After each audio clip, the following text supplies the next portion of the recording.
அஸ்ஸலாமு அலைக்கும் வரஹ்மத்துல்லாஹி வரகாத்துஹு. நம்ம இன்றைக்கி ஒரு பிஞ்சு கத்திரிக்காயை வச்சு பிரியாணிக்கு எப்படி இந்த பிரியாணி என்ன கத்திரிக்காய் செய்யலான்றதை முழு வீடியோவில் பார்க்கலாம். ரொம்ப ரொம்ப அருமையான ஒரு பிரியாணிக்கு சைட் டிஷ் இது. கண்டிப்பாக செஞ்சு பாருங்கள். இது எப்படி செய்யலான்றதை முழு வீடியோவில் போய் பார்க்கலாம் வாங்க. இந்த எண்ணெய் கத்திரிக்காய் பிரியாணி எண்ணெய் கத்திரிக்காய் செய்கிறக்கு கத்திரிக்காய் முதல்ல சின்ன சின்னதாக எடுத்துக்கிடுவோம். வேலூரில் இந்த முள் கத்திரிக்காய் ரொம்ப ஃபேமஸ்ஸு. இந்த ஊரில் இந்த கத்திரிக்காயில் தான் எண்ணெய் கத்திரிக்காய் செய்வாங்க. இது இல்லைனாலும் பரவாயில்ல, நீங்கள் எந்த கத்திரிக்காய் வேணால் செய்யலாம், டேஸ்ட்டு நல்லாயிருக்கும். நான் இந்த கத்திரிக்காய் ஒரு 1/4 கிலோ கத்திரிக்காய் எடுத்திருக்கேன். அதுக்கு ஒரு 100 கிராம் வெங்காயம் எடுத்திருக்கேன், 100 கிராம் தக்காளி எடுத்திருக்கேன். இப்போ நம்ம கத்திரிக்காய் அரிஞ்சிட்டு தக்காளியை பொடியாக அரிஞ்சிட்டு வெங்காயத்தை அரைச்சிக்கிட்டு வந்துடலாம். வந்துட்டு நம்ம தாளிக்கிறத பார்க்கலாம். கத்திரிக்காயெல்லாம் நல்லா அரிஞ்சாச்சு. இந்த மாதிரி ஒரு கத்திரிக்காயை பாதியை வெட்டி இந்த மாதிரி பீஸாக வெட்டிக்கிறோங்க. தண்ணியிலேருந்து எடுத்துருவோம் நம்ம இந்த கத்திரிக்காயை. இப்போ நம்ம தாளிக்க ஆரம்பிக்கலாம். நம்ம ஒரு 100 எண்ணெய் ஊற்றிக்கலாம். நான் எஸ்விஎஸ் ஆயில் ஊற்றிருக்கேன். நீங்கள் கடலெண்ணெய் கூட ஊற்றிக்கலாம், எந்த எண்ணெய் ஊற்றிக்கலாம். ஒரு 100 எண்ணெய் ஊற்றிக்கணும்னா 1/4 கிலோக்கு 100 எண்ணெய் ஊற்றினா தான் கரெக்டாக இருக்கும். ஒரு 7-8 பல் பூண்டு இருக்குது. 7-8 பல் பூண்டு நல்லா இடித்து வச்சுருக்கேன். நம்ம இதை தாளிக்கும் போது எண்ணெயில் போடணும். இப்போ நம்ம சட்டி காஞ்சிருச்சு. ஒரு 1/2 ஸ்பூன் கடுகு போட்டுருவோம். அதில் அதை விட ஒரு 1/2 ஸ்பூன் மிளகு, முள் மிளகையும் நம்ம சேர்த்துருவோம். அதில்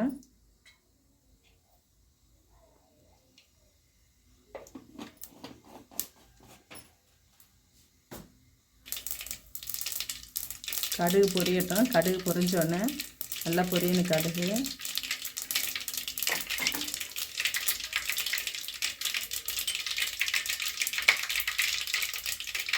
இந்த டைமில் நம்ம அந்த இடித்த பூண்டை நம்ம அதை கூட சேர்த்துக்கிடுவோம்.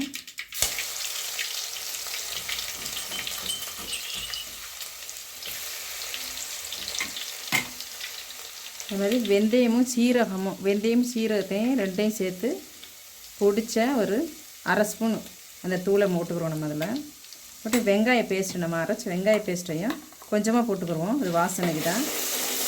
மிச்சதெல்லாம் அப்புறம் போட்டுக்கலாம். வாசனைக்கு நல்லாயிருக்கும். இந்த வாசனை எல்லாம் சேர்ந்து வதங்கும் போது சூப்பராக இருக்கும் வாசனை. மிச்ச வெங்காயத்தை நம்ம அப்புறமா போட்டுக்கிறோம்.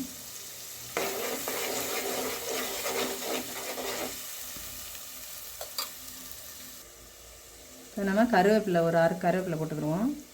போட்டு நம்ம கத்திரிக்காயெல்லாம் அதில் சேர்த்துருவோம். தண்ணி இல்லாமல் சேர்த்துக்கிறோம். கத்திரிக்காயை கழுவிட்டு தட்டில் எடுத்து வச்சுக்கிடுவோம். எடுத்து வச்சிட்டோம்னா தண்ணி இல்லாமல் இருக்கும். எண்ணெயில் சேர்த்துருவோம். சூப்பராக இருக்கும் இந்த எண்ணெய் கத்திரிக்காய் பிரியாணிக்கு. ரொம்ப அருமையாக ரொம்ப டேஸ்ட். இது நல்லா வெண்ணெய் மாதிரி இருக்கும். பிஞ்சு கத்திரிக்காய் எடுத்துக்கிறோங்க. சூப்பராக இருக்கும். இந்த எண்ணெய் கத்திரிக்காயோட சீக்ரெட் மசாலா என்ன அப்படின்னு பார்த்தீங்கன்னா, இந்த வெந்தயத்தையும் சீரகத்தையும் சரிசமாக 1 ஸ்பூன் வெந்தயம்னா 1 ஸ்பூன் சீரகம் போட்டு ரெண்டையும் நல்லா சேர்க்க வறுத்து பவுட்ரு பண்ணிக்கணும். அதே மாதிரி கடைசியாக வெள்ளை எள்ளு பவுட்ரு போடுறேன். இதோட டேஸ்ட்டும் மனமும் ரொம்ப அருமையாக இருக்கும். நம்ம தண்ணி இல்லாமல் இந்த மாதிரி கத்திரிக்காய் நல்லா எண்ணெயில் வதக்கிக்கிடுவோம்.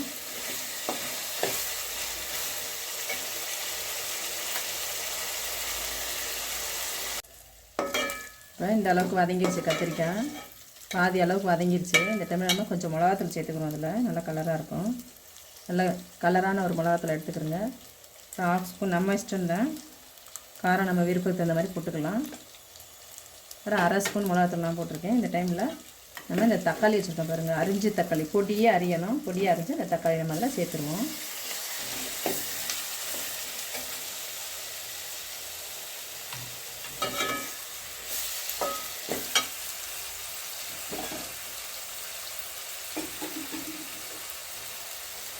இதுக்கு தேவையான உப்பு நம்ம சேர்த்துக்கலாம். நான் ஒரு 1/2 ஸ்பூன் உப்பு சேர்த்துக்கிறேன்.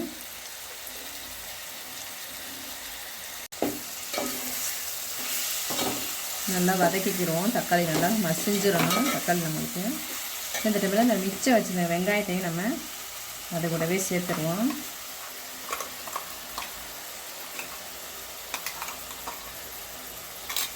முதல்ல வெங்காயத்தை சேர்த்துட்டோம்னா எண்ணெய் நம்மளுக்கு கம்மியான மாதிரி இருக்கும். எண்ணெய் கத்திரிக்காய் வேகாது. எண்ணெயில் வெந்தால் தான் கத்திரிக்காய் ரொம்ப டேஸ்ட்டாக இருக்கும். பாருங்கள், பார்க்கும்போதே ரொம்ப அழகாக இருக்குது. கலர் ரொம்ப சூப்பராக சிகப்பாக இருக்குது. அதனால் சிகப்பு மிளகாத்தூள் சேர்த்துக்கிறோங்க.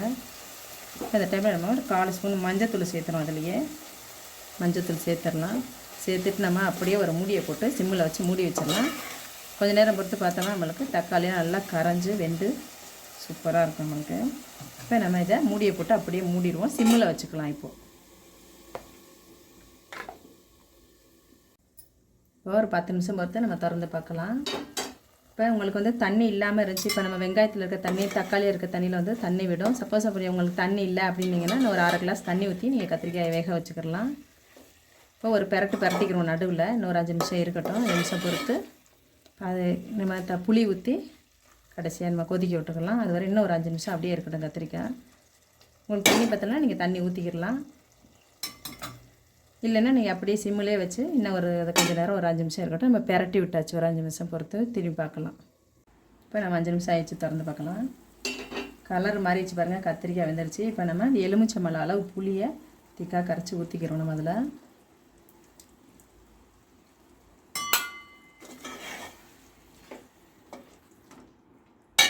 ஸ்பீடு வச்சுக்கலாம், நல்லா கொதிக்கட்டும். இந்த டைமில் நம்ம கொஞ்சமாக கொத்தமல்லி தழை கொஞ்சோண்டு கொத்தமல்லி தழை தூக்கிடலாம். அதில் சேர்ந்து வேகட்டும்.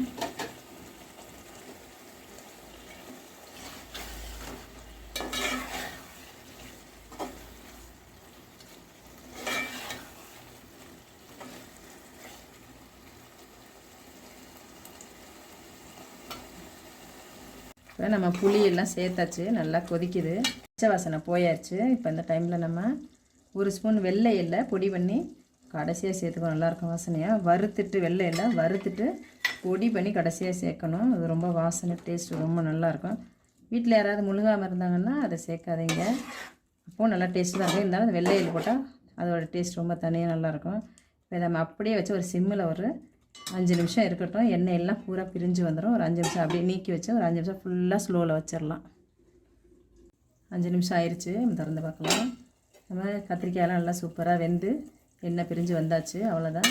நம்ம வேலூர் எண்ணெய் கத்திரிக்காய் பிரியாணி கத்திரிக்காய் சூப்பராக இருக்கும். ரம்ஜானுக்கு இன்ஷா அல்லாஹ் கண்டிப்பாக இதை செஞ்சு பார்த்துட்டு எல்லோரும் எனக்கு சப்ஸ்கிரைப் பண்ணுங்கள், லைக் பண்ணுங்கள், ஷேர் பண்ணுங்கள். ஃப்ரெண்ட்ஸுங்களுக்கெல்லாம் சப்ஸ்கிரைப் பண்ண எல்லாருக்கும் ரொம்ப ரொம்ப நன்றி. அஸ்ஸலாமு அலைக்கும் வரஹ்மத்துல்லாஹி வபரகாத்துஹு. எல்லாருக்கும் ஈத் முபாரக்.